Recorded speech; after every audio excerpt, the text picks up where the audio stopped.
Hello everyone, তো সবাই কেমন আছেন? আশা করি ভালো আছেন। তো আজকে হচ্ছে আমার সৌদি আরবের পঞ্চম দিন। আজ জুমাবার, সবাইকে জুমা মোবারক। জুম্বার দিন সেহেতু তাড়াতাড়ি রেডি হয়ে বাসা থেকে বের হয়ে গেলাম। আর সৌদি আরবে যেহেতু জামা তাড়াতাড়ি বসে যায়, সেহেতু একটু আগের ভাগে যাওয়াটা ভালো। এই মসজিদটি আমাদের বাসার খুবই কাছে, সর্বোচ্চ 2 থেকে 3 মিনিট সময় লাগে। মসজিদের ভিতরে এসে প্রথমে চলে গেলাম অজু করতে, অজুখানায়। তারপর অজুটা কমপ্লিট করে চলে যাচ্ছি মসজিদের ভিতরে। আর আমি মসজিদে যে সময়টা আসছিলাম সেই সময় মানুষ খুব অল্প ছিল।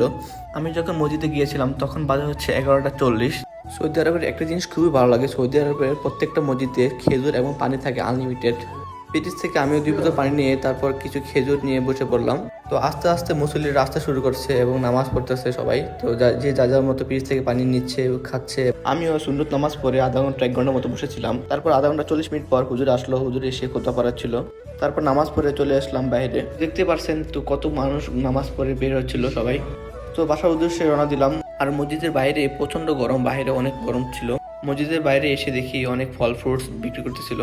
আর ওইখান থেকে খুব অল্প টাকা দিয়ে ভালো ভালো ফল ফ্রুট পাওয়া যায়। তো সবাই দেখতে পাচ্ছেন, সবাই কিনতেছিল এখান থেকে।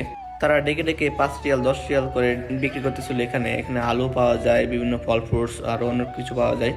বাইরে যে পরিমাণ রোদ এবং গরম, তো বেশিক্ষণ থাকলাম না ওইখান দিয়ে চলে যাচ্ছিলাম বাসার উদ্দেশ্যে। এই দিয়ে আমার পেটে অনেক ক্ষুধা লাগছিল, তাই আর কি চলে আসলাম বাসার দিকে। বাসার ভিতরে চলে আসলাম। তো এই যে লিফট ছিল, লিফটে অনেক মানুষ ছিল, তো তাই আর কি আর এই দিয়ে যাই নাই। তো সিঁড়ি বেয়ে বেয়ে এখন উপরে উঠে যাবো। আর আমার কাছে সিঁড়ি দিয়ে উঠতেও খুবই বিরক্ত লাগে, নামতে অনেক ভালো লাগে কিন্তু উঠতে অনেক বিরক্ত লাগে। এই দিয়ে উঠতে উঠতে আমি পুরো অন হয়ে গেছি। তো আর কি ফাইনালি চলে আসলাম বাসাতে। এই ছিল আজকে আমার জুম্মার দিনের ভিডিও। আর ভিডিওটি কেমন হয়েছে অবশ্যই বলবেন, যেহেতু আমি নতুন। তো আস্তে আস্তে চেষ্টা করব এখন থেকে ডেইলি ব্লগ আপলোড করার জন্য। তো সবাই ভালো থাকবেন, আল্লাহ হাফেজ।